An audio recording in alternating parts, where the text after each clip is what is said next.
Libérez-vous du paradigme de la pauvreté. Alors, on m'a demandé de faire une vidéo sur la manifestation de l'argent. Je ne veux pas faire des vidéos simplement sur le côté matériel, faire de l'argent, manifester de l'argent, sans vous parler du côté spirituel. Parce que comme je vous l'ai dit, ce qui est en bas, une des lois universelles d'ailleurs, ce qui est en bas, ce que vous vivez dans votre réalité présente actuelle, et comme ce qui est en haut, ce que vous vivez dans votre dimension spirituelle. Donc, cette notion d'attirer, de manifester plus d'argent dans votre vie matérielle et concrète va venir également avec ce qui se passe dans votre dimension spirituelle, dans votre esprit, dans votre perception de voir l'argent. Donc, dans cette vidéo, on va voir ensemble déjà un des premiers points essentiels avant de pouvoir même ne serait-ce que commencer à manifester de l'argent en termes de pratique ou de technique, c'est déjà de changer votre paradigme, de vous libérer du paradigme de la pauvreté. Je suis Coco Luz, coach en développement personnel, mentor manifestation et experte de la loi de l'attraction. Je veux que vous puissiez avoir les clés nécessaires pour que vous puissiez réussir à manifester dans votre vie présente aujourd'hui la grandeur du divin et manifester en fait une vie à la hauteur de votre foi. Pourquoi je vous dis ça ? Parce que je trouve qu'il y a une contradiction entre ce que j'ai pu voir et lire encore. D'ailleurs, je vais vous partager quelque chose que j'ai lu très récemment et qui est véhiculé par les doctrines de la religion et en fait ce que vous vivez dans votre quotidien. Quand on vous parle de richesse, quand on vous parle de pauvreté, pendant très longtemps, l'Église avec un grand E a véhiculé cette idée que la pauvreté était un signe de fidélité, de l'amour de Dieu. Que la pauvreté la pauvreté, elle a été limite même glorifiée. Aujourd'hui, on vous demande, depuis des lustres dans le développement de l'expansion de la religion, eh bien, on vous parle d'être humble, de bénir la pauvreté, parce que de toutes les manières, c'est l'amour de Dieu qui compte plus que les biens matériels, Et d'ailleurs, je vais même maintenant vous partager ce que j'ai lu pour que vous puissiez voir où je veux en venir. Je prends mes notes. La pauvreté et même la détresse pourront être envisagées non pas comme une malédiction, mais au contraire comme la conséquence directe de la fidélité au Seigneur. Et je vous lis ces lignes d'un article du site topchrétien.com. Pourquoi je vous parle de ça ? Parce que c'est typiquement, donc c'est bien ce que je vous disais dans mon introduction, c'est directement une croyance qui est véhiculée par l'Église avec un grand E et qu'aujourd'hui, qui est en fait dans votre inconscient, qui est dans votre perception de la pauvreté, qui est en fait un paradigme aujourd'hui, qui est en fait dans votre inconscient, pour vraiment simplifier la chose. Vous vivez aujourd'hui votre vie avec, je parle pour les croyants et pour les chrétiens ici, avec les idées qui ont été véhiculées, avec lesquelles vous avez grandi, avec lesquelles vous avez été éduqués. Et si vous n'arrivez pas à vous détacher de ce qui vous éloigne, j'insiste ici, de l'amour de Dieu qui va justement vous aider à manifester ce que vous désirez, eh bien, vous ne pouvez pas avancer sur la manifestation de l'abondance, de l'argent, pour être plus simple. Pourquoi j'y vois ici une contradiction ? En quoi la pauvreté est un signe de fidélité de Dieu ? En quoi vivre la pauvreté, témoigne de l'amour de Dieu ? Moi, je vois Dieu comme de l'amour infini, l'abondance infinie. Est-ce que la pauvreté, c'est de l'amour ? Il y a une contradiction ici qui, pour moi, ça colle pas en fait. Ça ne colle pas. Donc, si vous vivez en fait par ces principes-là, consciemment ou inconsciemment, d'ailleurs, je parle sur les deux plans, parce que vous avez construit une vie aujourd'hui qui est à l'image de vos croyances. Et si vous avez validé à un moment donné dans votre vie ces croyances véhiculées par les doctrines de la religion dans votre vie, et notamment sur le sujet de la pauvreté, votre vie reflète vos croyances. C'est le principe de base de la loi de l'attraction. Vous attirez ce à quoi vous pensez. Vous attirez ce à quoi vous croyez. Vous attirez ce que vous êtes. Mais si vous êtes aligné aujourd'hui avec ces croyances véhiculées par la religion sur la pauvreté, vous allez vivre une vie qui va s'aligner avec ces croyances.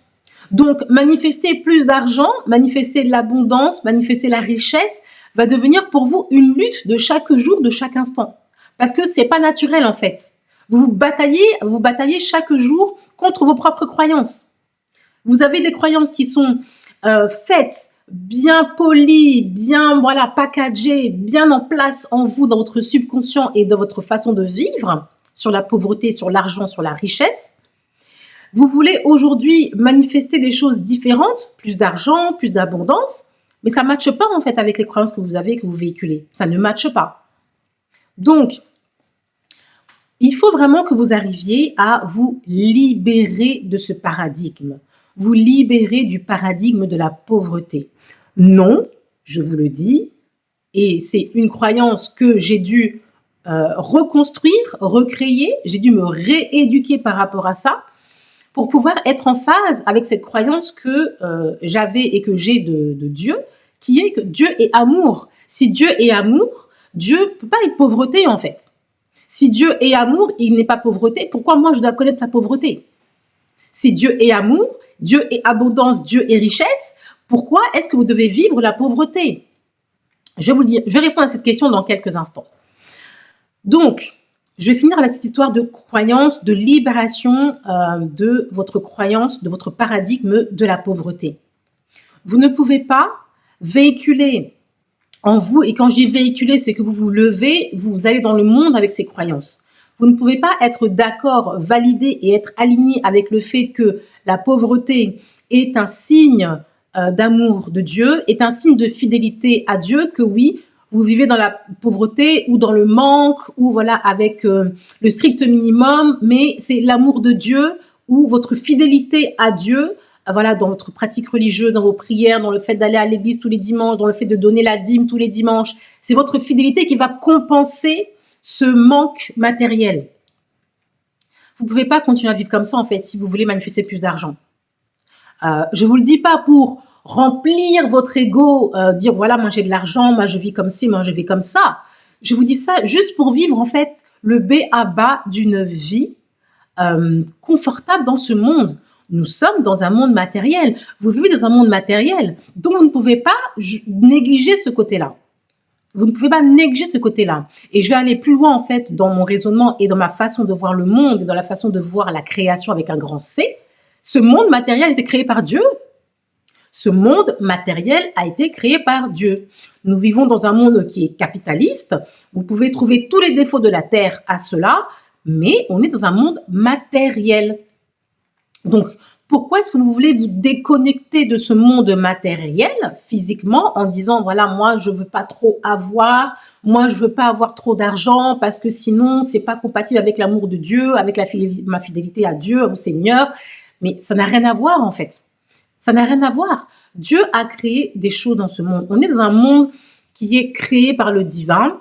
Il permet ces créations-là. Il permet la création matérielle. Vous pouvez vivre dans un appartement qui est un appartement ou dans une chambre de 5 mètres carrés, tout comme vous pouvez vivre dans un logement de 100, 200, dans une villa, dans une demeure de plusieurs mètres carrés et vivre correctement. Alors, je ne dis pas qu'il faut absolument, c'est-à-dire chaser en anglais, chasser, courir après les biens matériels. Ce n'est pas ce que je dis, ce n'est pas ma pensée. Ce que je vous dis ici, c'est que si vous avez le désir de manifester plus de confort dans votre vie, plus d'argent dans votre vie, plus d'abondance dans votre vie, Dieu le permet. Dieu le permet. Et Dieu le permet non seulement par la création qui est déjà en place, mais également par les lois universelles qui sont en place et dont qui régissent ce monde. La loi de l'attraction, si vous voulez appliquer ce principe-là dans votre vie, vous désirez manifester plus d'argent, vous désirez manifester plus d'abondance, vous devez être aligné avec ce que vous désirez manifester, l'argent, l'abondance, pour pouvoir le manifester. Et si vous êtes aligné avec des croyances opposées, la pauvreté, eh bien, vous ne pouvez pas en fait manifester ça. C'est juste, entre guillemets, mathématique. C'est de la physique, de la métaphysique, c'est simplement mathématique. OK? Maintenant, une fois que je vous ai donné ça, en lumière, je vous donne ça pour que vous puissiez vous reprendre, pour que vous puissiez reprendre le contrôle sur votre pouvoir de manifestation. Un pouvoir de manifestation qui est un pouvoir divin, n'est-ce pas? Et donc, vous pouvez user pour créer des changements dans votre vie. Aujourd'hui, si vous êtes en fait dans cette croyance que, effectivement, pour pouvoir témoigner son amour à Dieu, pour pouvoir être un témoin vivant de la fidélité à Dieu, vous devez vivre avec le strict minimum, vous devez vivre dans la pauvreté. Mais je veux vraiment que vous puissiez avoir une autre perception de vous-même. Pourquoi? Parce que si vous n'arrivez pas à vous voir autrement que par la réalité que vous vivez actuellement, que vous n'arrivez pas à voir autrement. Oui, mais moi, je suis toujours à court d'argent. Dès que ma paie arrive, au bout de 2 jours, j'ai plus rien. Une semaine, j'ai plus rien. C'est la vie que je vis. Mais moi, je vis comme ça et j'ai toujours vécu comme ça. Comment est-ce que je pourrais vivre autrement? Vous n'allez pas réussir à créer un changement manifeste dans votre vie. Vous n'allez pas réussir à créer un changement manifeste de la gloire de Dieu dans votre vie. C'est votre perception intérieure qui va créer ce que vous allez manifester dans votre vie.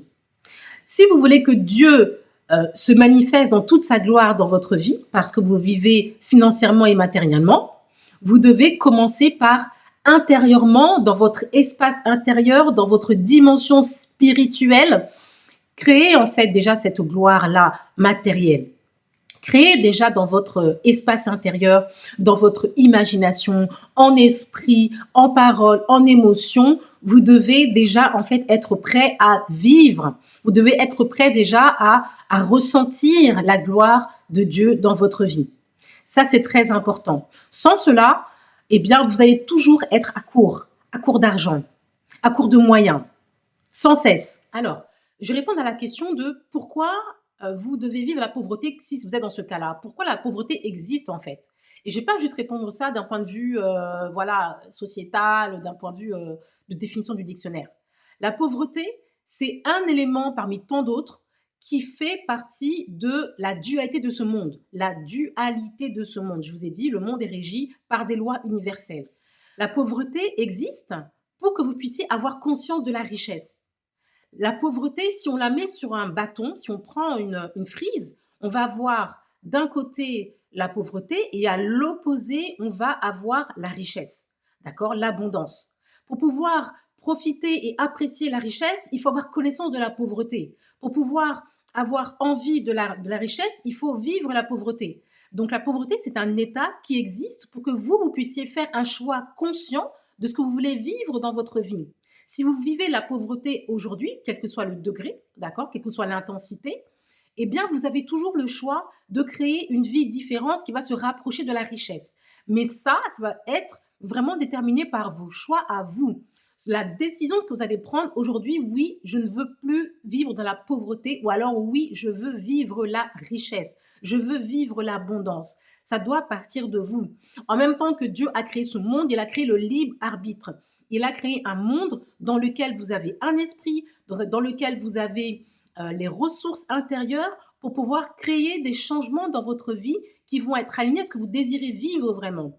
Donc, si vous désirez, pourquoi Dieu vous aime que vous soyez dans la pauvreté ou dans la richesse? C'est parce que quand vous êtes dans l'état de la pauvreté ou dans l'état de la richesse, c'est un choix dans lequel vous vous maintenez. Chacun vient avec des conditions de vie. Quand on vient au monde, chacun a des conditions de vie. Mais les conditions de vie dans lesquelles vous allez passer toute votre vie et mourir, c'est de l'ordre du choix. C'est de l'ordre du libre arbitre. Voilà pourquoi on peut voir des témoignages de personnes qui ont vécu une vie modeste, de pauvreté, et qui ont connu la richesse, qui ne sont pas morts dans la pauvreté. Et les personnes qui vivent dans la pauvreté et qui meurent dans la pauvreté, c'est des personnes qui n'ont pas en fait ouvert leur dimension spirituelle et qui ne sont pas élevées pour pouvoir vivre une situation différente. Je pèse mes mots ici parce que ça peut paraître un peu dur ce que je dis là, Parce que quand on voit le quotidien de certaines personnes qui sont pauvres, on se dit, mais vivre la pauvreté, c'est difficile pour eux. Je ne remets pas ça en question. Bien sûr, c'est difficile de vivre la pauvreté. Maintenant, le choix, le libre arbitre est là. Le libre arbitre, c'est qu'est-ce que je vais faire de ce que la vie me donne, qu'est-ce que je peux faire pour pouvoir réussir à sortir de cet état de pauvreté et pouvoir atteindre un niveau, si la richesse est trop haut, de confort, de bien-être.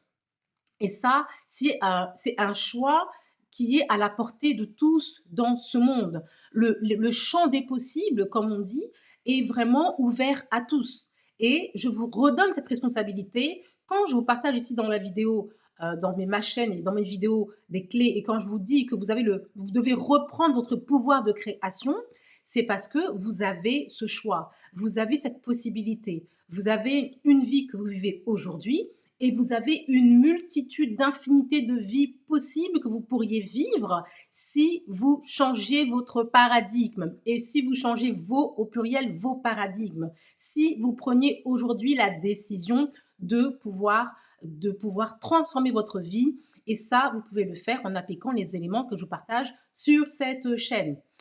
Voilà, je voulais vraiment vous partager ça. Et je pense que je vais faire d'autres vidéos beaucoup plus précises cette fois-ci maintenant sur le thème de l'argent en tant que tel. Mais je voudrais vraiment finir sur cette pensée-là. Dieu est amour. Dieu ne veut pas que vous vous contentiez de la richesse, mais si vous, de la pauvreté, pardon. Mais si vous faites de votre vie un choix, ce choix-là est de ne pas chercher à avoir plus ou à faire plus dans votre vie, Dieu va quand même vous aimer, hein, c'est pas la question. Vous allez quand même vivre l'amour de Dieu hein, à l'instant où vous êtes, dans la vie où vous êtes. Mais vraiment, je vous recommande et je vous conseille et j'ai vraiment envie que vous puissiez chercher à avoir plus dans votre vie, pas par ego, mais parce que vous êtes enfant de Dieu, parce que le divin qui est en vous ne cherche qu'à vivre le meilleur à travers vous dans cette vie. Dites-moi en commentaire ce que vous pensez de cette vidéo, de ce contenu. Échangeons, discutons et je vous dis à bientôt dans une prochaine vidéo. Likez si cette vidéo vous a plu, que je puisse vous faire d'autres sujets de ce type. À très bientôt. Bye bye.